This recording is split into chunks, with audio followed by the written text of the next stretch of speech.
Hello, welcome to Pebble Ripple, where we dive deep into the ideas, emotions, and experiences of how we connect with others, and most importantly, how we connect with ourselves. I'm your host, Dr. Suzie Dukic. Today we're exploring something that's at the heart of resilience, trust. But not just any trust. Trusting yourself to know that you're going to be okay, even when life feels like it's unraveling all around you. Think about it. We've all been there. An unexpected job loss, a broken relationship, or maybe the universe throws a curveball like a global crisis. In those moments of turmoil, self-doubt creeps in. We might ask ourselves, am I strong enough? Will I make it through? Can I do this? Today, we're unpacking how to cultivate that deep, unshakable trust in your own inner wisdom. We'll talk about why it's so hard to have this unshakable trust in our own self, our own wisdom. We'll also explore some practical steps to build trust in your life. If you're navigating rough waters right now, this episode is for you. Grab a cup of tea, settle in, and let's get started.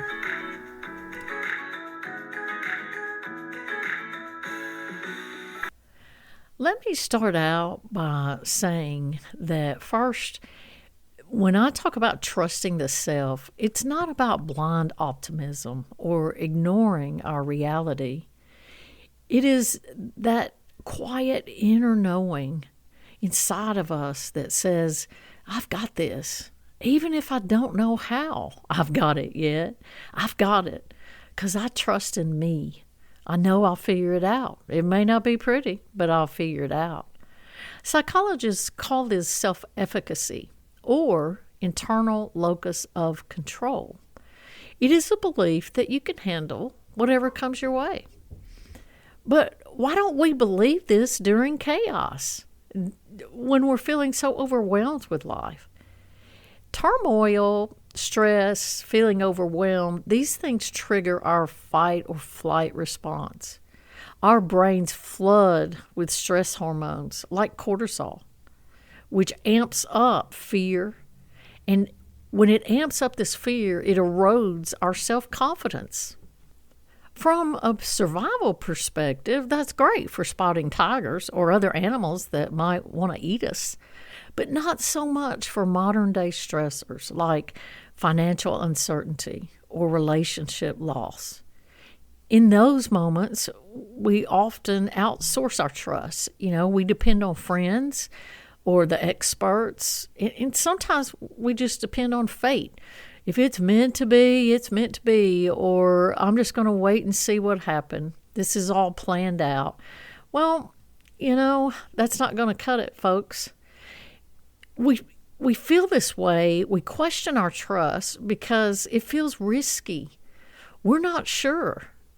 And as our trust lowers, our self-doubt increases.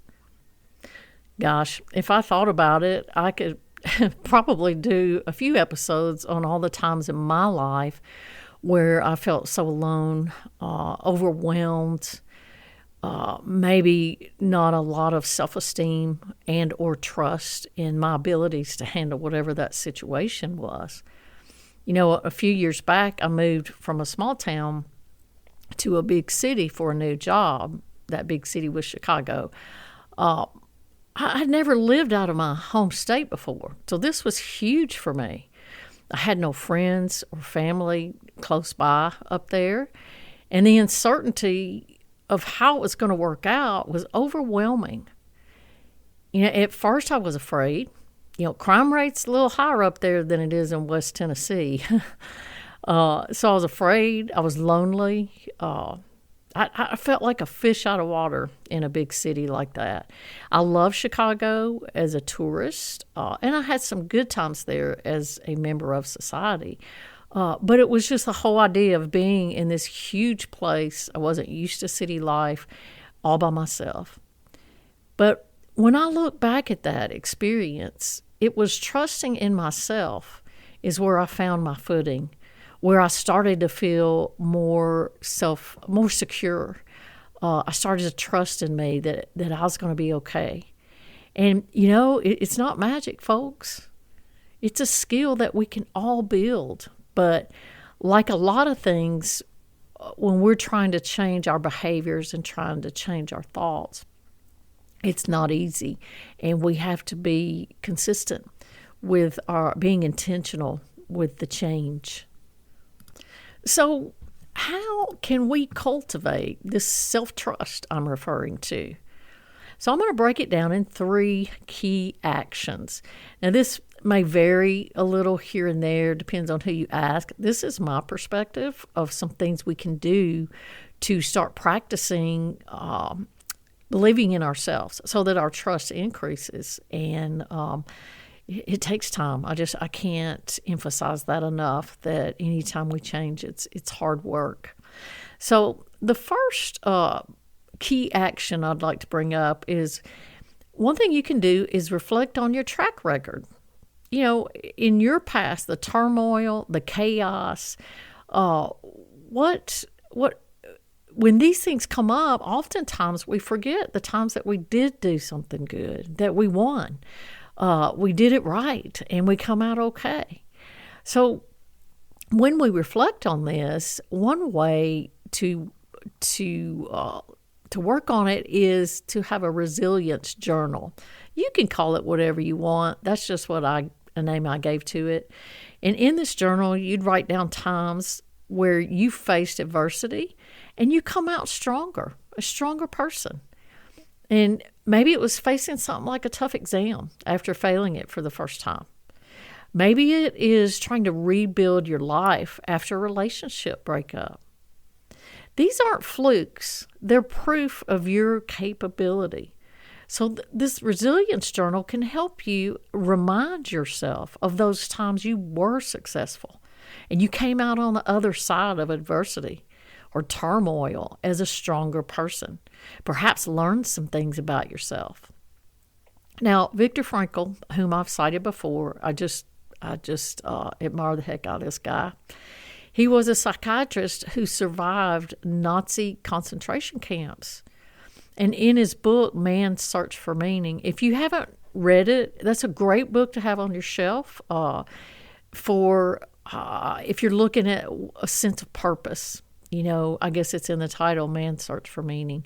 But in the book, he talks about finding purpose amid horrific circumstances. In that environment, he learned to trust his inner self to survive.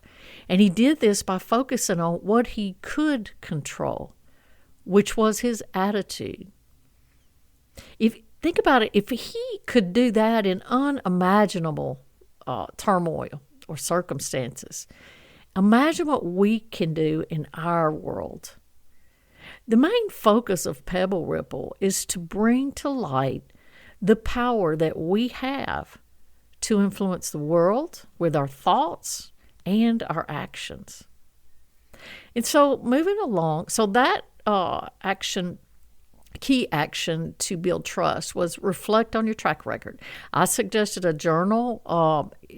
You don't have to do that. You could do voice recording, but you need to be intentional thinking about the times where you came out on the other side of something and you learned from it and maybe became a stronger for it.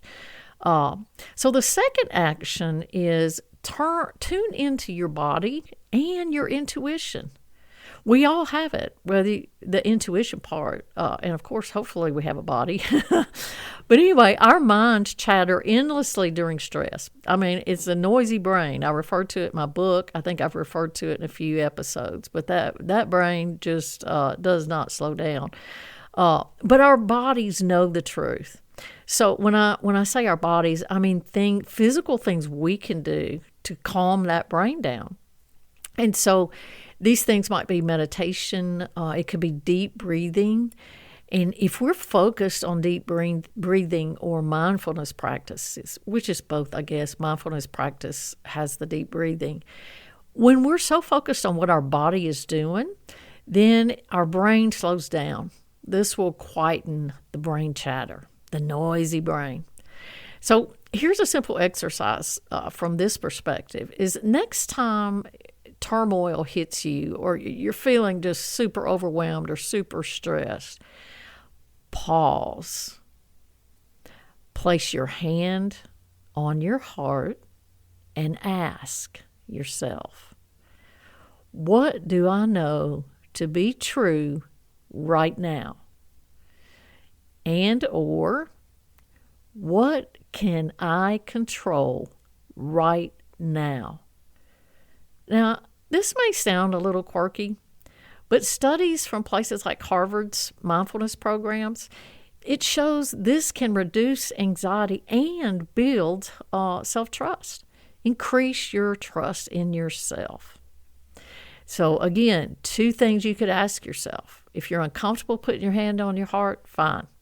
But it could help because you are focused on the body. Again, slowing that brain down and being in the body and aware at that time.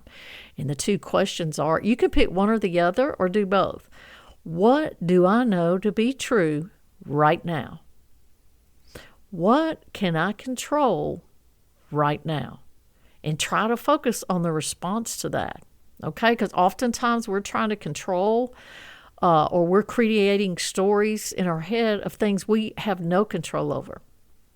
So, moving on. The 3rd key action that one could do to increase their trust in themselves is embrace uncertainty or turmoil, stress, all those things that kind of mess up our day.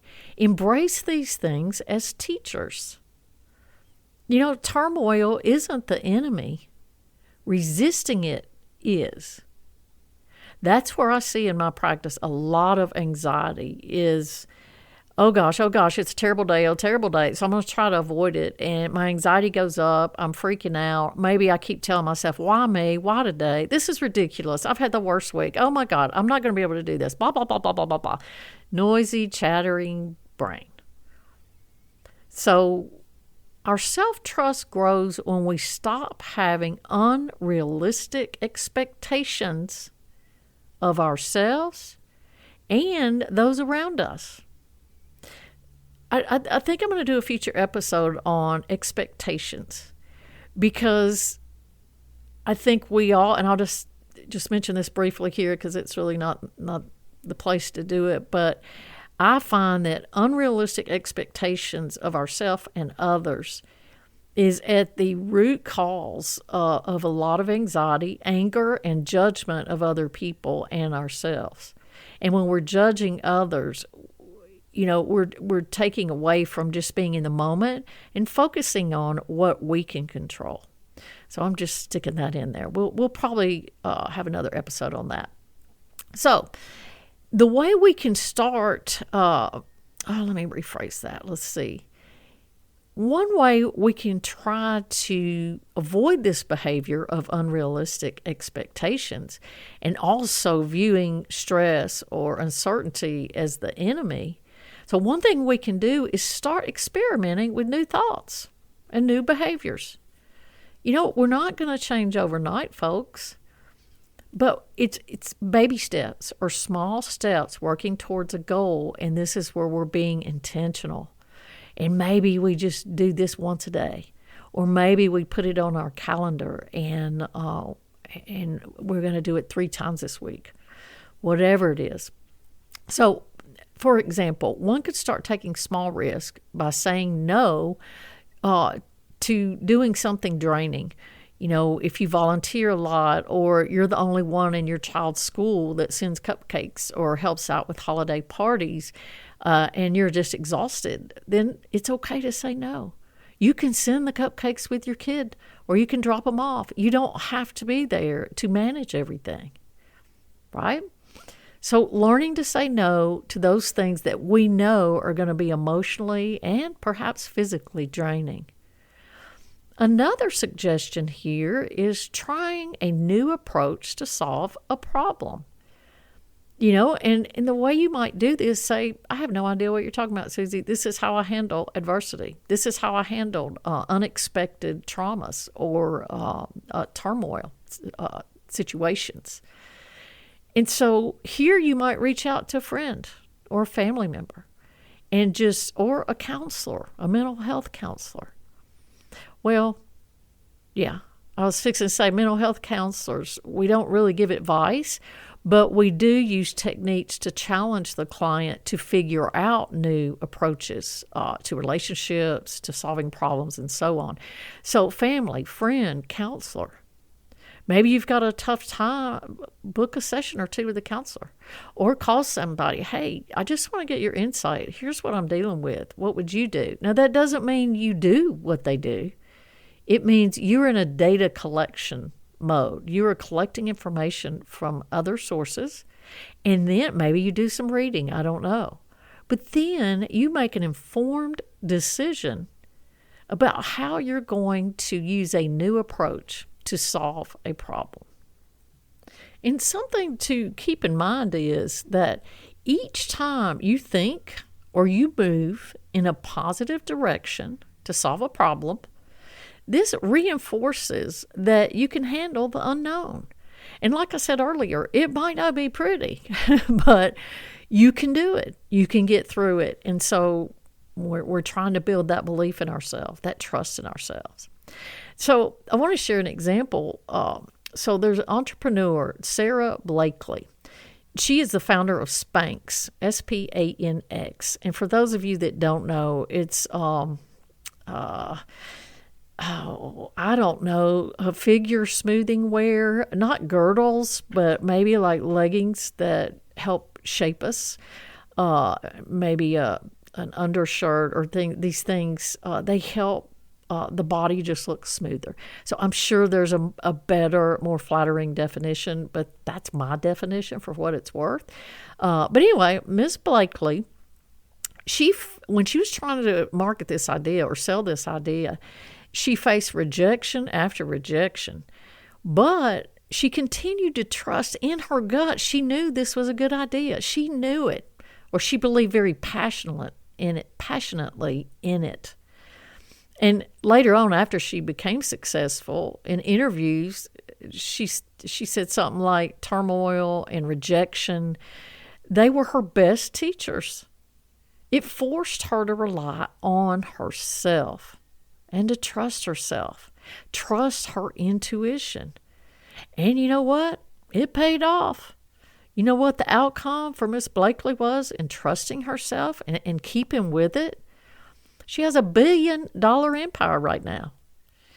Now, I'm sure all of you know someone who rose above adversity or turmoil or whatever was going on in their life at that time.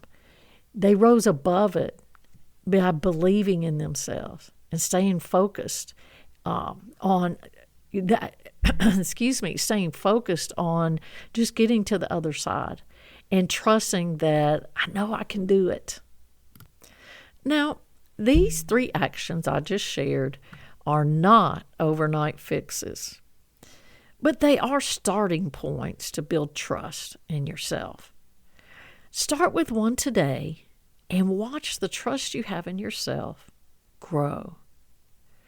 As we wrap up this episode, remember, trusting yourself in times of turmoil isn't about being fearless. It's about being faithful to your own strength and trusting you. Trusting you. Remind yourself of this. You have survived 100% of your worst days so far. That's not luck. That is you. If this episode resonated with you, I'd love to hear your stories. Drop a comment on X at drq_nature or email us at pebblerippleconnection816@gmail.com. Again, that's pebblerippleconnection816@gmail.com. All lowercase in that email address. final thoughts. If you're in a storm right now, take a breath, trust the journey, because you got this. Thanks for joining me on Pebble Ripple Connection. Until next time, I wish you peace and good mental health.